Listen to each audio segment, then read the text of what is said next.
You asked me about change and change. I learned when I was quite young that I have a very kind of fairly narrow skill set.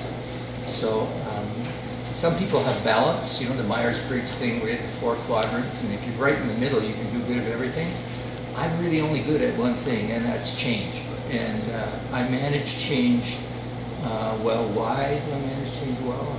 I guess that while I was the doodling guy, I had to sort of make up for not being that good at paying attention. So I'm the guy maybe in the cave days that's the first guy to see the saber-toothed tiger coming over the hill. Well, the smart guy was figuring out how to make fire.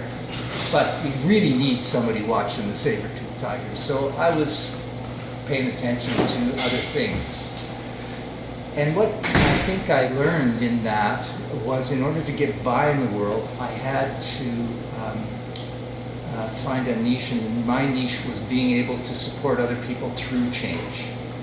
And so in the group of guys that I hung out with, they were all better students than me, but I was usually would find myself in a leadership role, hence the job administrative stuff, that sort of thing.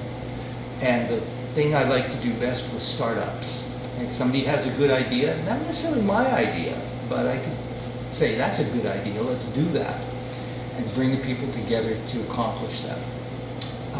Those kinds of, that skill is often from the rear, not from the front. And so most of my jobs have been, art is looking at a blank canvas and saying, I'm going to create something here. There's nothing there but a white canvas. In my work, many of them were new projects, new departments.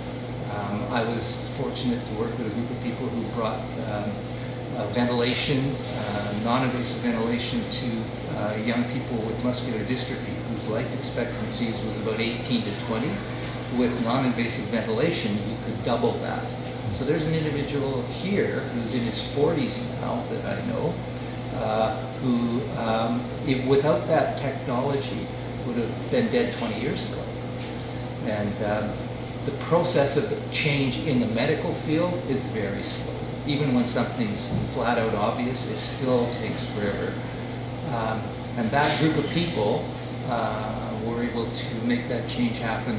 We were the first group in Canada to introduce that and change lives. And that was me, I was the head team leader saying what's state of the art for people with muscular dystrophy. And there was a physiotherapist who went and researched that and came back and said, well, in France, they've discovered that since the Americans have shrunk ventilators down to this little box that you can throw on a helicopter and save these guys in Vietnam that would have otherwise died, you could attach that to the back of a wheelchair and trach somebody, and they could zoom off and continue a quality life.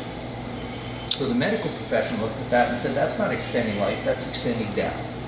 So he said, well, yeah, we get your point, but that's not your decision.